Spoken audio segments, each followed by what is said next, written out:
حدیث نمبر 447، باب نماز کا بیان، بخاری شریف۔ حضرت ابن عباس رضی اللہ عنہ نے کہا کہ ابو سعید خدری رضی اللہ عنہ کی خدمت میں جاؤ اور ان کی احادیث سنو۔ ہم گئے، دیکھا کہ ابو سعید خدری رضی اللہ عنہ اپنے باغ کو درست کر رہے تھے۔ ہم کو دیکھ کر آپ نے اپنی چادر سنبھالی اور گوٹ مار کر بیٹھ گئے، پھر ہم سے حدیث بیان کرنے لگے۔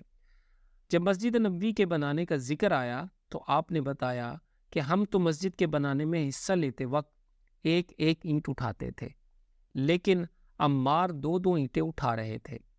نبی کریم صلی اللہ علیہ وآلہ وسلم نے انہیں دیکھا تو ان کے بدن سے مٹی جھاڑنے لگے اور فرمایا، افسوس، عمار کو ایک باغی جماعت قتل کرے گی جسے عمار جنت کی دعوت دیں گے اور وہ جماعت عمار کو جہنم کی دعوت دے رہی ہوگی۔